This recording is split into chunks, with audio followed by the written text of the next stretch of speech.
स्वागत है दोस्तों। इस प्रैक्टिस सेट के अंतर्गत हम बहुत महत्वपूर्ण प्रश्नों को लेकर के आपके समक्ष उपस्थित हैं ताकि आप इनके द्वारा अपनी जांच कर लें, अपनी तैयारी की जांच कर लें। तो इससे आप मिलान करेंगे और हल करेंगे तो आपको अपने तैयारी पर विश्वास होगा। तो शुरुआत करते हैं। पहला प्रश्न है, ठिठुरता हुआ गणतंत्र किसकी रचना है? ऑप्शन है भगवती चरण वर्मा, शरद जोशी, हरिशंकर परसाई, हजारी प्रसाद द्विवेदी। तो बताएं इसका उत्तर क्या होगा? इसका जो सही उत्तर होगा हरिशंकर परसाई। ठिठुरता हुआ गणतंत्र हरिशंकर परसाई जी की रचना है। क्या भूलूं क्या याद करूं में किस रचनाकार की आत्मकथा लिखी गई है? क्या भूलूं क्या याद करूं। ऑप्शन है हरिवंश राय बच्चन, आचार्य चतुर्सेन शास्त्री, गणेश शंकर विद्यार्थी, माखनलाल चतुर्वेदी। बताएं इसका उत्तर। इसका जो सही उत्तर है वह है हरिवंश राय बच्चन। क्या भूलूं क्या याद करूं हरिवंश राय बच्चन जी की आत्मकथा है। अगला प्रश्न है, हिंदी प्रदीप पत्रिका के संपादक कौन थे? ऑप्शन है बालमुकुंद गुप्त, बालकृष्ण भट्ट, भारतेंदु हरिश्चंद्र, जुगल किशोर। इसका सही उत्तर होगा बालकृष्ण भट्ट। हिंदी प्रदीप पत्रिका के संपादक बालकृष्ण भट्ट हैं। और इसमें जुगल किशोर जी का नाम आप देख रहे होंगे। हिंदी की पहली पत्रिका जो थी उदंत मार्तंड, उसके संपादक थे जुगल किशोर जी। इसे भी ध्यान रखिएगा। अगला प्रश्न है, आठवां सर्ग किसका नाटक है? ऑप्शन है जयशंकर प्रसाद, भारतेंदु हरिश्चंद्र, सुरेंद्र वर्मा, हरिकृष्ण प्रेमी। तो इसका उत्तर सही होगा सुरेंद्र वर्मा। आठवां सर्ग सुरेंद्र वर्मा का नाटक है। अगला प्रश्न है, काव्य हेतु कितने प्रकार के होते हैं? ऑप्शन है 5, 3, 2, 8। तो इसका जो सही उत्तर होगा 3। काव्य हेतु 3 प्रकार के होते हैं, प्रतिभा, अभ्यास और व्युत्पत्ति। अगला प्रश्न है, कहें ईसुरी फाग किसकी रचना है? ऑप्शन है सुरेश आचार्य, रोहिणी अग्रवाल, मैत्रेयी पुष्पा, कामिनी। तो इसका जो सही उत्तर है वह है मैत्रेयी पुष्पा। कहे ईसुरी फाग मैत्रेयी पुष्पा जी का उपन्यास है। अगला प्रश्न है, नाखून क्यों बढ़ते हैं? इस निबंध के लेखक कौन हैं? ऑप्शन है डॉक्टर नगेंद्र, हजारी प्रसाद द्विवेदी, रामविलास शर्मा, प्रताप नारायण मिश्र। तो इसका जो सही उत्तर है वह है हजारी प्रसाद द्विवेदी। हजारी प्रसाद द्विवेदी जी का ये प्रसिद्ध निबंध है नाखून क्यों बढ़ते हैं। इसके अलावा अशोक, कुटज, अशोक के फूल, कुटज, ये सारे इनके महत्वपूर्ण निबंध हैं जिन्हें आपको ध्यान रखना चाहिए। अगला प्रश्न है, शतरंज के खिलाड़ी किसकी कहानी है? ऑप्शन है शरद जोशी, श्रीलाल शुक्ल, हरिशंकर परसाई, प्रेमचंद। बताएं इसका उत्तर क्या होगा? शतरंज के खिलाड़ी प्रेमचंद जी की कहानी है।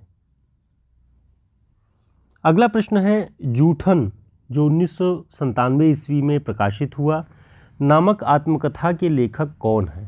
तो यहाँ से ध्यान रखिएगा जूठन के बारे में। सबसे पहली बात, ये 1997 में प्रकाशित हुआ और ये आत्मकथा है। ऑप्शन है सूरजपाल चौहान, धर्मवीर, माता प्रसाद, ओम प्रकाश वाल्मीकि। तो इसका सही उत्तर है ओम प्रकाश वाल्मीकि। जूठन 1997 में ओम प्रकाश वाल्मीकि जी ने लिखा, जो कि उनकी आत्मकथा थी। अगला प्रश्न है, जाह्नवी कहानी के लेखक कौन हैं? जाह्नवी कहानी के लेखक कौन हैं? ऑप्शन अज्ञेय, बंग महिला, जैनेन्द्र कुमार, उपेंद्रनाथ अश्क। तो इसका सही उत्तर है जैनेन्द्र कुमार। जाह्नवी कहानी जैनेन्द्र कुमार की है। अगला प्रश्न है, चाक उपन्यास की लेखिका कौन है? मृदुला गर्ग, प्रभा खेतान, रमणिका गुप्ता, मैत्रेयी पुष्पा। तो इदन्नम, चाक, झूला नट, ये तीनों मैत्रेयी पुष्पा जी के उपन्यास हैं, इन्हें ध्यान रखिएगा। इदन्नम, चाक और झूला नट। ऊपर हमने एक प्रश्न में चाक उपन्यास के बारे में भी देखा और ये जो है उन्हीं का है। इदन्नम, चाक, झूला नट, 3 कहानियाँ, ये 3 उपन्यास इनके हैं, इसे ध्यान रखिएगा। अगला प्रश्न है, ताई कहानी के लेखक कौन है? चतुर्सेन शास्त्री, सुदर्शन, प्रेमचंद, विशंबरनाथ शर्मा, कौशिक। तो इसका सही उत्तर है विशंबरनाथ शर्मा कौशिक। ताई कहानी के लेखक हैं, इनका उपनाम कौशिक है, ये भी ध्यान रखिएगा। अगला प्रश्न है, सुकुल की बीवी किसकी रचना है? ऑप्शन है केदारनाथ सिंह, धर्मवीर भारती, निराला, कमल भारती। बताएं इसका उत्तर। इसका जो सही उत्तर है निराला। सुकुल की जो बीवी है वो निराला की रचना है, ध्यान रखिएगा। इलियट का सिद्धांत कौन सा है? ऑप्शन कल्पना का सिद्धांत, संप्रेषण सिद्धांत, मूल्य सिद्धांत, निर्वैयक्तिकता का सिद्धांत। तो इसका जो सही उत्तर है वह है निर्वैयक्तिकता का सिद्धांत। इलियट का जो सिद्धांत है वो निर्वैयक्तिकता का सिद्धांत है। इसके अलावा कल्पना का सिद्धांत कॉलरिज का, संप्रेषण का सिद्धांत रिचर्ड्स का, मूल्य का सिद्धांत भी रिचर्ड्स का है, तो इसे ध्यान रखिएगा। क्रोचे का अभिव्यंजनावाद है, अरस्तु का विरेचन सिद्धांत है। एक प्रश्न के साथ कई सारे प्रश्नों को आप ध्यान में रखा करिए, इनके नोट्स इसी तरीके से बनाइए जिससे आपको रिवीजन करने में बहुत आसानी होगी। अगला प्रश्न है, प्राणचंद चौहान का संबंध भक्ति की किस शाखा से है?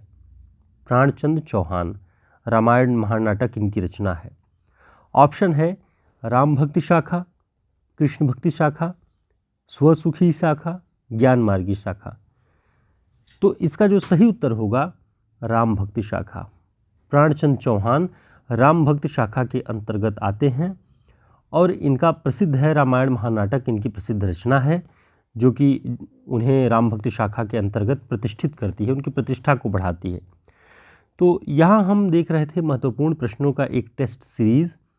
अगर आप साथ साथ में इनके उत्तर देते चलते हैं तो आपको ये पता चलता है कि आप कितने तैयार हैं परीक्षाओं के लिए, ये प्रश्न आपके लिए कितने आसान हैं, कितने कठिन हैं, आप अब तक यहाँ पहुँच पाए हैं या नहीं पहुँच पाए हैं, या फिर बहुत छोटा समझ के इन प्रश्नों को आपने इग्नोर कर दिया, नज़रअंदाज कर दिया। तब परीक्षाओं में ये जब छूटते हैं तो बहुत दुख होता है। इसलिए छोटे से छोटा और बड़े से बड़ा जो भी प्रश्न है उन्हें आप तैयार रखिए ताकि आपके एक एक नंबर जुड़ करके आपको मेरिट लिस्ट में ऊंचे स्थान तक पहुंचा सके। तो फिर हम एक प्रैक्टिस सेट लेकर के आएंगे। अंतिम चौथे दिन के 2 वीडियो, एक सुबह और एक शाम। तो केवल 4 दिन और बचे हुए हैं बीपीएससी के एग्ज़ाम के लिए जो लोग तैयारी कर रहे हैं। साथ ही अन्य प्रतियोगी परीक्षाओं के लिए भी जो आवश्यक होगा, जो भी पाठ्यक्रम में होगा, हम उसके लिए प्रयासरत हैं कि आपको अच्छी सामग्री मिल सके तैयारी के लिए। तो फिर एक नए वीडियो में मिलते हैं, तब तक के लिए नमस्कार, शुभकामनाएं।